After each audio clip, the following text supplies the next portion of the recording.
Welcome back to Right on Track with Renee Bernard. I'm Renee Bernard. So it's definitely not a channel for kids. I have clicked that button. So today, we're gonna have probably just the first conversation. I do write romances. Not a surprise, right? To anybody who, I don't think I've kept that a secret. So we're gonna talk about sex. Yay! Okay. But specifically, we're going to talk about writing, and we're going to talk about sex scenes in books. We're going to talk about overtime. Well, there's just a lot to cover, isn't there? Okay. So before we delve, I do want to again stress, and I feel strongly about this, that unless you are writing pure erotica, where the point of the writing is the sex, then you need to, it needs to serve a purpose, and not just fun. It needs to forward the plot and fit. It needs to fit your characters. You will get a writer's block. You will have issues. Your reader will reject a book. It doesn't matter how sizzling the scene is. If you have set it up where someone's very prim or reserved or inexperienced, they cannot magically, without a lot of provocation or with zero questioning, especially think historicals, right? It's like they can't just be like, "Wow, yes, let's just have sex in public, and I'm gonna do stuff that wow, that Penthouse magazine would just take a step back and go, we need to focus on that. That is amazing. Never seen that before." So it has to match. And in other words, like dialogue, a character's physical actions are an expression of them. It is an extension of who they are. And in many ways, a sex scene is a way for that character to convey something that maybe they could not with words. And so it's a classic tool where maybe you'll have a character that isn't a great communicator, but this is the way they communicate. They are a physical person. That animus, that method is their, that's the channel. That's the way they can come across, or that's the way they can express something. So obviously, like action sequences, it it moves the plot along. But unlike just a carriage chase or something else, there are consequences to those scenes. So I think what a lot of authors forget, what a lot of writers forget, is that yay, tension, tension, tension. The tease, the push and pull. Woo, are we flirt, flirt, flirt? The moment, right? There has to be a third stage, which is the after. So you want to think about the consequences emotionally for those characters and how they're going to come out of that scene, on the other side of this. And that, if you forget that critical piece, then again, readers are very thrown off the page because you just explained for multiple chapters how important this was or how meaningful this was going to be. And so they can't just be like, oh, well, let's do it again. Or, oh, well, that was like, blah, blah, blah. Especially in romance novels, we love consequences. We love to see people work through issues. We like to see them, earn their happiness. And as great as those sex scenes are, 9 times out of 10, they are not the end goal for the reader or for the author, because we're women, and it's usually not the end goal. Again, that rule might not apply to if you're writing straight erotica, but even if you're writing erotic romance or erotic, it's like there's different flavors, right? There's different heat level, like Scoville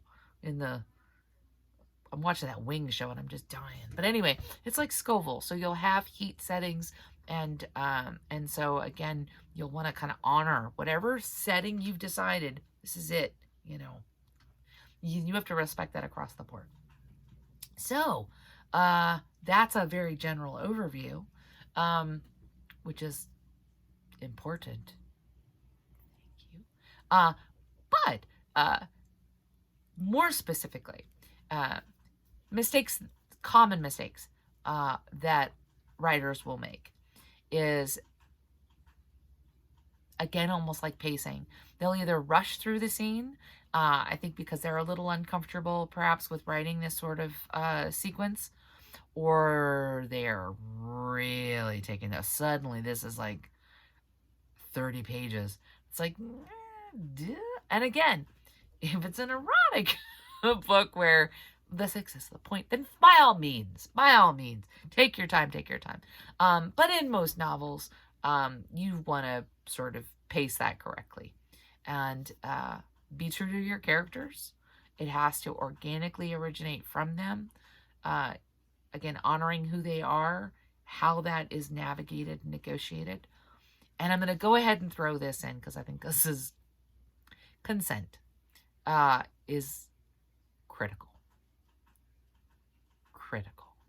So unless, and to me, we're not talking about a rape scene here. We're talking about sex scenes, okay? So those are consensual, and that's important. And if it's not, then it is a rape scene, and then that's a problem that you have smack in the middle of your romance novel, if that's your heroine, because that's a deal breaker, and now the romance is over. So, book over, story over. Very bad. As the genre has evolved, remember, this is our literature. This is the reflection of how we see ourselves and how we want to be seen. Consent has become not even more critical, but now it's about power. It's one of the greatest conversations I've ever seen. It was Robin Schoen, who writes erotic historicals. But she talked about how sex was actually all about power, and it had nothing to do with, tab B and slot A. It was about power. It was about the giving and receiving of, power. Someone is in charge, or someone has given consent or continues to sort of have power, and negotiating through that is critical. So it is a very physical dialogue that has everything to do with power. And nowadays, and I'm just going to say it out loud, we want to see women with that power. So we want to see women not only give consent, but continue to approve or consent, or even they're in charge of it. They're guiding, they're saying where and how, and no, to the left and whatever. That's erotic and fabulous, and that's a turn on for us.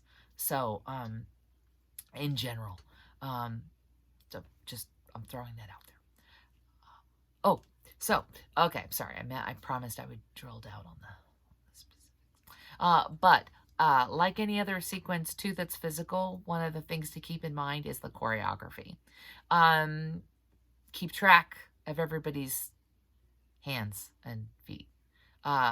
Common mistake again, you really have somebody doing something and then you have to just do something else, throw it in, and the reader's going, wait, where was his hand? And now suddenly he's able to do that, and what? And so, these are not Gumby people, right? They're not bendy twisty. They're not cats. I'm looking at my cat right now and I'm like, that is you are curled in a donut that a normal person could not be in. So you want to keep track of physical limitations. Gravity, works. Knees only bend one direction. Elbows only bend one direction. And unless you're writing alien sex, the body parts, you have a certain understood number of, arms and legs and delicious bits. Okay? And so then the other thing too, if you're writing historicals in particular, is language. So just like with dialogue, these scenes are where people will forget that what you're writing is a period piece. So out of the blue, the hero can't suddenly use a term for her bits and bobs. that aren't period. So I have a reference book that I love. It's called The Big Book of Filth. I don't know if the camera will reverse it or not, but anyway, it's not a big book. It's a little book. But it literally has every slang, every sexual term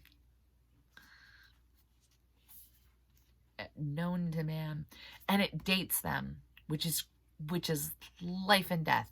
Because, like I said, I'm writing in the 19th century. I can't suddenly have somebody use a 20th century word. Or if you're going back and you're doing Georgian, if you are in the colonial period, if you are in the medieval, in the Middle Ages, watch your step.